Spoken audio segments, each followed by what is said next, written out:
जय हिंद, जय श्री राम, जय श्री महाकाल। हमारे हिंदू शास्त्रों पुराणों में एक कहानी बड़ी प्रचलित है कि एक असुर था, राक्षस था, भस्मासुर। उसने भगवान शिव से वरदान प्राप्त करने के लिए भगवान शिव की बड़ी कठोर तपस्या करी। भगवान शिव भी भोले भंडारी उसकी कठोर तपस्या से खुश हो गए और भस्मासुर के पास गए। बोले, भस्मासुर, मैं तेरी कठोर तपस्या से बहुत खुश हूं, मांग, वरदान मांग। अब भस्मासुर भी रहा राक्षस, वो भी एवले किस्म का राक्षस। उसने भगवान शिव से वरदान मांगा कि हे प्रभु, मुझे एक ऐसा वरदान दीजिए कि जब भी मैं किसी व्यक्ति के सर पे हाथ रखूं वो व्यक्ति भस्म हो जाए। अब भगवान शिव टेंशन में कि यार, लोग धन दौलत ऐश्वर्य संपदा राज्य हथियार मांगते हैं, ये बड़ा अजीबोगरीब वरदान मांग रहा है। जब भी चलो ठीक है, मांगा है तो तथास्तु करके उसको ये वरदान दे दिया। अब भस्मासुर तो राक्षस निकल पड़ा पूरी दुनिया में लोगों को भस्म करने। एक राज्य गया, दूसरे राज्य गया, वहां के राजाओं के सर पे हाथ रखा और उसे भस्म कर दिया। लेकिन एक दिन बैठे बैठे सोचता है कि यार, मैं कब तक एक एक राजाओं को मारूंगा, मैं तो सृष्टि के पालक भगवान शिव को ही भस्म कर देता हूँ और पूरी सृष्टि पे कब्जा कर लेता हूँ। तो भगवान शिव के पास गया, बोले मैं आया हूँ आपको भस्म करने। भगवान शिव बड़े टेंशन में कि यार ये वरदान तो मैंने ही दिया है, इसका कोई काट ही नहीं है। भगवान शिव भागे दौड़े और पीछे पीछे भस्मासुर। आगे आगे भगवान शिव पहाड़ों से, कदराओं से, गुफाओं से इधर उधर भाग रहे हैं, पीछे भस्मासुर। अब बैकुंठ लोक से बैठे बैठे भगवान विष्णु देखते हैं कि यार, ये तो बड़ा गड़बड़ हो गया, लोचा हो गया, अब मेरे को ही कुछ करना पड़ेगा। तो भगवान विष्णु मोहिनी रूप धारण करके भस्मासुर के सामने बड़ी नृत्य मुद्रा में आते हैं। और राक्षस तो राक्षस रहा, वो भी मोहिनी रूप को देख के बड़ा मंत्रमुग्ध हो गया और नृत्य मुद्रा में मोहिनी ने अपने सर पर ऐसा हाथ रखा तो भस्मासुर ने भी अपने सर पर ऐसा हाथ रखा और भस्मासुर भस्म हो गया। अब आप सोच रहे होंगे कि मैं कहानी क्यों सुना रहा हूं। आज के परिदृश्य में भी पूरे विश्व में कई भस्मासुर घूम रहे हैं और उसी की परिणति एक भस्मासुर अभी ईरान बना हुआ है।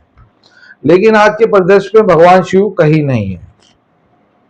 अब ईरान भस्मासुर कैसे बन गया,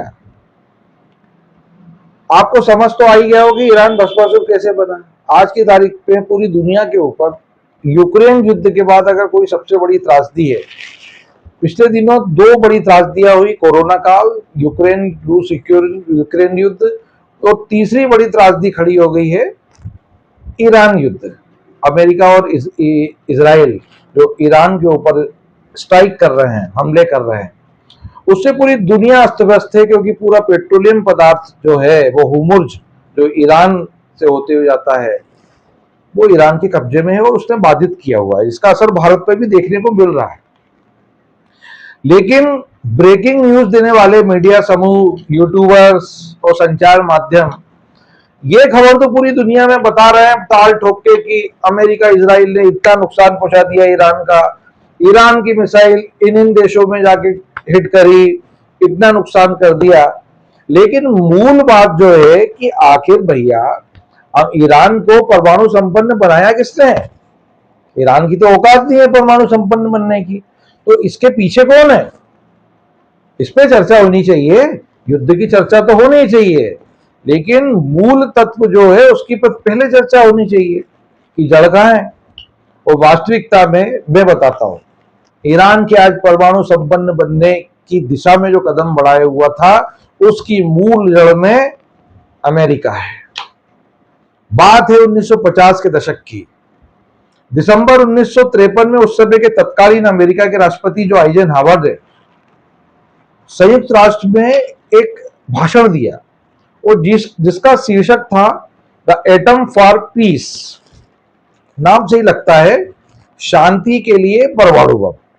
अब इसका उन्होंने भाषण में उल्लेख किया कि जब परमाणु संपन्नता कुलीन लोगों के, यानी अच्छे लोगों के हाथ में जाती है तो मानव सभ्यता का विकास होता है। लेकिन जब परमाणु संपन्नता, परमाणु तकनीक गलत लोगों के हाथ में चली जाती है तो मानव सभ्यता का कहीं ना कहीं नुकसान होता है। अब इस भाषण के पीछे, जो आइजनहावर का भाषण था, उसके पीछे मुझे तो लगता है परमार्थ कम था, लेकिन शीत युद्ध में जो सोवियत संघ और उसके एलाइज से कहीं अमेरिका और उसके सहयोगी पिछड़ न जाए, क्योंकि उस 1950 के दशक में कई देश परमाणु संपन्न होने के लिए प्रयास कर रहे थे। इसीलिए अमेरिका चाहता था कि अपने एलाइज को, अपने सहयोगी को परमाणु संपन्न बनाया जाए। अब इसी के तहत अमेरिका ने कई लोगों को परमाणु संपन्न बनाने के लिए तकनीक दी, रिएक्टर्स दिए, परमाणु तकनीकों को कैसा संचालित करना है उसकी ट्रेनिंग दी। इसी की कड़ी में भारत को भी प्राप्त हुआ था। लेकिन इसी की कड़ी में उस समय का ईरान, जो कि अमेरिका का चहेता था, उसे 1957 में अमेरिका ने एक समझौता किया, जिससे भविष्य में ईरान को परमाणु संपन्न बनाने की दिशा में पहला कदम माना गया। और 1967 में 5 मेगावाट क्षमता का एक परमाणु रिएक्टर ईरान के तेहरान में अमेरिका के द्वारा स्थापित हुआ। उस समय ईरान के शासक राजा पहलवी थे। अब समय आगे बढ़ता गया, लेकिन ईरान ने परमाणु कार्यक्रमों पे कुछ बड़ा कदम नहीं उठाया।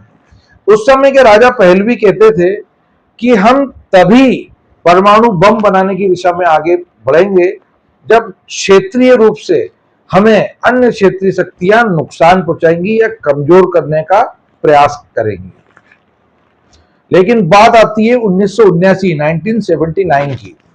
1979 में इस्लामिक क्रांति के तहत राजा पहलवी के शासन को अपदस्थ किया गया और अयतुल्ला खमेनी के रूप में ईरान के सुप्रीम लीडर बने, जो कि एक इस्लामिक क्रांति के जननायक थे। लेकिन नई सत्ता के आने के बाद भी ईरान परमाणु कार्यक्रमों को आगे लेकर बढ़ाने का इच्छुक नहीं था। उसका मूल में था कि ईरान के पास पेट्रोलियम पदार्थों की कोई कमी नहीं थी। लेकिन धीरे धीरे ईरान की महत्वाकांक्षा परमाणु क्षमता को विकसित करने की थी और परमाणु बम बनाने की थी। इसी कड़ी में ईरान ने 70 के दशक में एनबीटी यानी परमाणु प्रसार संधि पर भी हस्ताक्षर कर दिए। यानी जो परमाणु संवर्धन क्षमताएं हैं उसका उपयोग मात्र बिजली निर्माण के लिए किया जाएगा, परमाणु बमों के निर्माण में नहीं किया जाएगा। लेकिन धीरे धीरे ईरान का सपना परमाणु बम बनाने की ओर अग्रसर होना चाहा। ईरान भी चाहता था कि वह एक सामान्य क्षेत्रीय शक्ति बनकर न रहे, बल्कि भूगोल में एक महान परमाणु युक्त संपन्न क्षेत्रीय महाशक्ति बन के उभरे। इसी के तहत ईरान के वर्तमान में अली खमेनी की सत्ता ने ईरान में परमाणु संवर्धन की जो प्रतिशत गति थी उसको बढ़ाना चाहिए। आईएईए यानी अंतर्राष्ट्रीय परमाणु ऊर्जा एजेंसी के मानकों के अनुसार 3 से 4% परमाणु संवर्धन काफी होता है बिजली उत्पादन के लिए। लेकिन जब 20% से ऊपर परमाणु संवर्धन हो जाता है तो यह हथियारों के लिए आवश्यक होता है। लेकिन जब 60 से 90% परमाणु संवर्धन की क्षमता हासिल हो जाती है, इससे यह सिद्ध होता है कि वह देश 1 या 2 दिन में परमाणु बम तैयार कर सकता है। इसी चिंता में पूरा विश्व और संस्थाएं पिछले कई वर्षों से लगी हुई थी। आईएईए ने 2003 में एक आंकड़ा दिया कि पिछले 18 वर्षों से ईरान अपना परमाणु कार्यक्रम जोर शोर से संचालित कर रहा है। इसी के तहत 2002 में जो उस समय के राष्ट्रपति जॉर्ज बुश ने ईरान, इराक और उत्तर कोरिया को इस प्रकार की गतिविधियों में संलिप्त होने के कारण से कई प्रकार के आर्थिक सैंक्शन लगाए।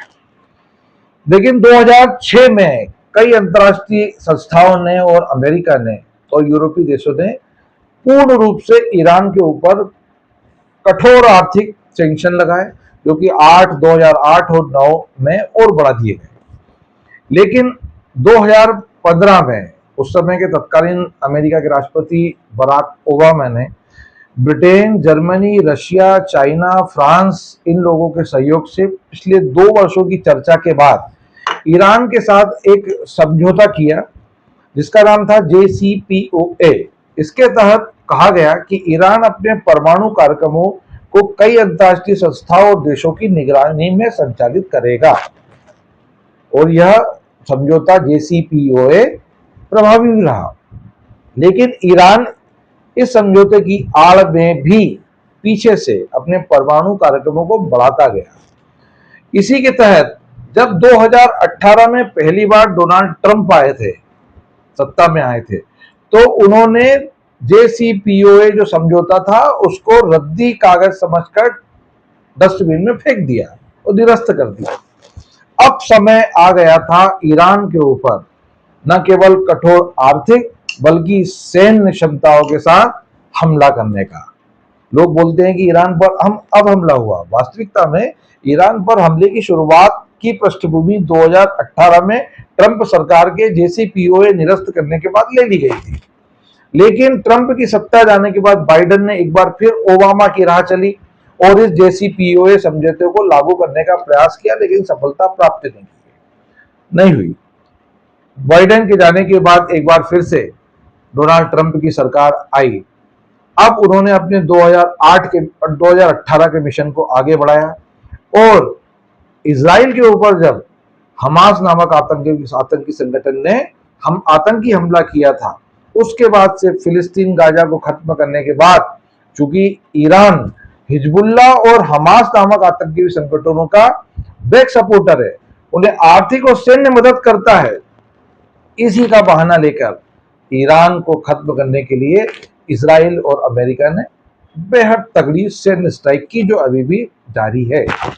हालांकि पूरी दुनिया में इस प्रकार की दूर और क्रूर शक्तियों से परमाणु मुक्त करना अनिवार्य है, लेकिन क्या अमेरिका अपनी इस प्रकार की गतिविधियों को ईरान तक सीमित रखेगा?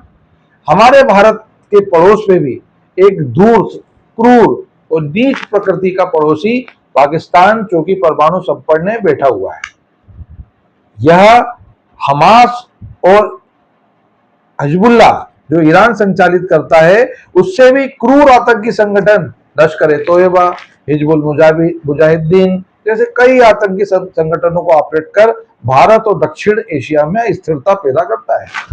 तो क्या अमेरिका और उसके सहयोगी ईरान युद्ध खत्म होने के बाद क्या भविष्य में अगली स्ट्राइक पाकिस्तान की ओर करने वाले हैं? पूरी दुनिया और खासकर भारत ट्रंप और अमेरिका की होने वाली अगली गतिविधि की ओर पैनी नजर रखे हुए है। अगर अमेरिका ईरान युद्ध को खत्म होने के बाद पाकिस्तान को परमाणु निरस्त्रीकरण की ओर आगे नहीं बढ़ाता है, तो माना जाएगा कि अमेरिका दोगलाई करता है। हम चाहते हैं कि यह युद्ध जल्दी खत्म हो, क्योंकि जब तक ईरान युद्ध चालू रहेगा विश्व में पेट्रोलियम पदार्थों की आपूर्ति बाधित होगी। इसी उम्मीद के साथ नमस्कार।